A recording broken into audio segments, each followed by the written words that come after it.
Good morning. Happy Monday.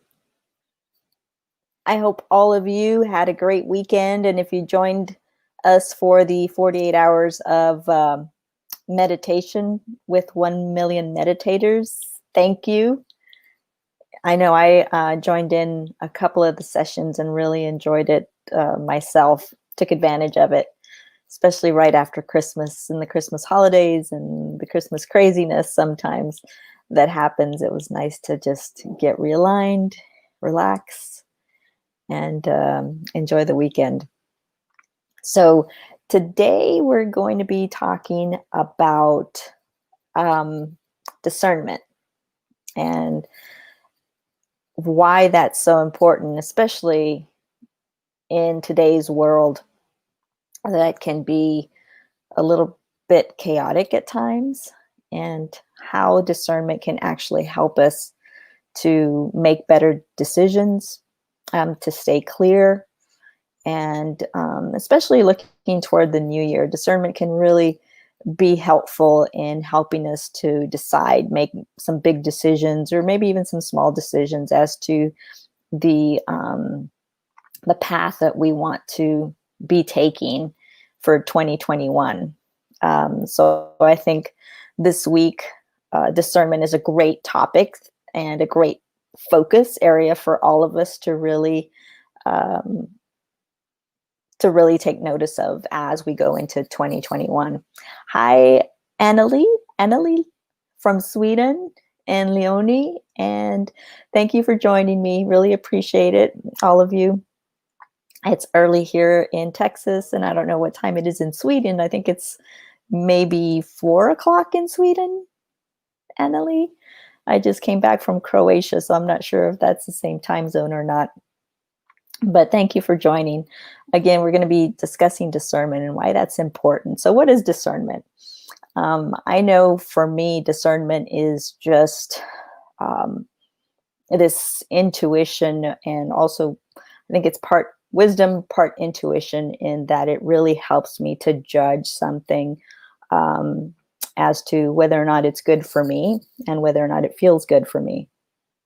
And I think a lot of times we get so busy in life that we actually don't take the time to discern things and to um, slow down and really take the time to see whether or not something is right for us and is right for me. And I know the times that I haven't done this, especially in making big decisions, I start down the path. Maybe I've started a business and it sounds great. It sounds exciting, but I don't take the time to connect and sort of really discern whether or not it's the right thing for me, even though it might be great for everybody else. But is it right for me? And I think that's real power in discernment and in taking your time in making decisions that are right for you, so that you don't get mixed up in everybody else's energy, which might be great for them, but it's simply not good for you.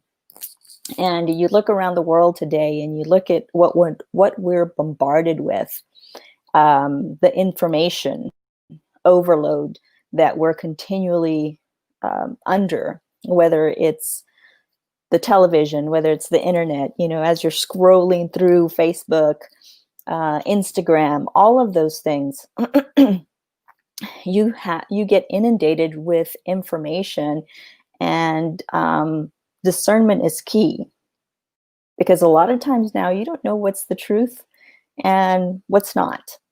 And it's really important, especially I think as we go into 2021, because things might get a little bit rocky, especially here in the United States, as we're still going through an election process.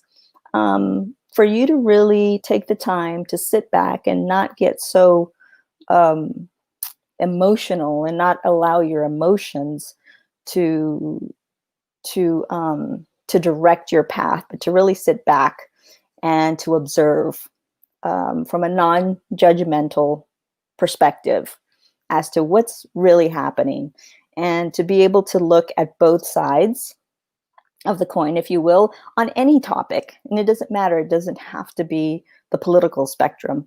It can be a job, it can be a relationship, it can be anything. But discernment, as you sit back and observe, it really allows you to look at both sides, or maybe there's three sides or four sides, whatever it is. But it helps us to determine those things that are best for us. So discernment can be psychological. It can be making decisions that are best for you and the way that you feel, for your mental health, for your emotional well-being. Um, they can be, it can be physical discernment, things that aren't right for you and your body. I know I have used this a lot more in my own life in taking medication, going to the doctor, which doctors I select, which therapists I select, which medicines I choose to take and not take. So all of those things are part of discernment. It can also be not only psychological and physical, but also it can be spiritual discernment, energies. We're constantly in other people's energies. And so sometimes those energies can be a little off-putting. And so our discernment, when we allow ourselves to be more discerning, we're able to really see whether or not some relationships, friendships are the best thing for us, or situations. We allow those to observe, we allow ourselves to observe those energies, those spiritual energies, those spiritual entities, to see whether or not a situation is best for us. So you have those three things. You have the psychological discernment, you have the physical discernment, and then you have the spiritual discernment. And so I'm curious to know which one of those, because we all have strong suits in those different areas. So my strong suit is the spiritual discernment. Next, I would say, because I've been working on it for the past few years, is my physical discernment. And then the psychological discernment. So I would put mine in that order. What would you say would be your order? What's your strong area of discernment? You know, hi Bangalore.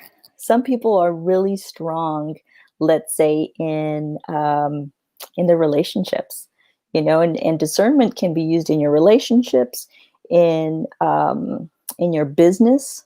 If you have a business, like most of you might, it is really, really helpful and critical for you to have that discernment, especially when you're in business or you're going into business with different people, to be able to sit back and evaluate whether or not somebody's aligned with your values. That requires discernment. Whether or not you can trust someone. Sometimes that requires a lot of discernment. And people go through the practice of discernment in different ways. So discernment, you can actually look physically. If you're looking at a business partner, you can ask for a resume. You can check their references. You can do all sorts of things. So it's not just sitting back and observing, but it might be taking action as to what that will allow you to make a better decision. So I think all those things are essential to really making decisions that are best for you. And again, discernment are things helps you to make decisions that are best for you, not for anyone else, but just for you and how you show up in the world. So anybody have any questions on discernment, whether it's psychological discernment, physical discernment, or spiritual discernment? And again, physical discernment is something that you just know is not right for you and your body, period. The spiritual discernment is something that just doesn't energetically feel right for you. Like I can be walking down the street at night, and all of a sudden something just doesn't feel right. Well, that's part fear, partly, but it's also discernment, because discernment will tell me, okay, keep walking down this street or go over to the next street. it gives you direction. It allows you to judge something and then make a decision based on that judgment. And the critical piece to discernment is to be aligned with divine intelligence, or God is what I like to call it. And so when I'm not aligned or doing the practices that keep me aligned with divine intelligence, my discernment is a little off and my decisions aren't as good as they should be. My clarity isn't as clear as it should be. So the key to discernment is really to stay aligned with God and to do the practices that keep you in that alignment so that you can really listen to your spirit, because that's where the discernment comes from. It comes within you, and you know best for yourself in making decisions that require certain types of discernment. So I hope that this has helped you guys in some sort of way. I pray that you really focus in on being more discerning this week. Like I said, I think it'll really help you in going into 2021, help me as well, help us into going into 2021, into being more discerning as to what 2020 has taught us and what 2021 is calling us to, so that we don't get inundated with too much information. We're able to sift through it and follow those things, follow those promptings that are really pulling on our heartstrings to follow in a way that is true to ourselves. And again, stay aligned, stay healthy, keep your spirit healthy. So many of us ignore our spirit. We work out, we eat right, but don't take the time to align. And so my hope and prayer for you for 2021 is that you remember to keep centered, keep aligned, and keep divine intelligence first and foremost in your own life as we bring in 2021. And don't get rattled by all the cruddy information that's out there right now and how we're being inundated with so much negativity. Discernment is a key to be able to move forward in a powerful way for 2021. I love you guys, and I hope that you have a beautiful week. I'd love to hear from you. You're free to reach out to me anytime with any questions. You know how to find me. Talk to you later.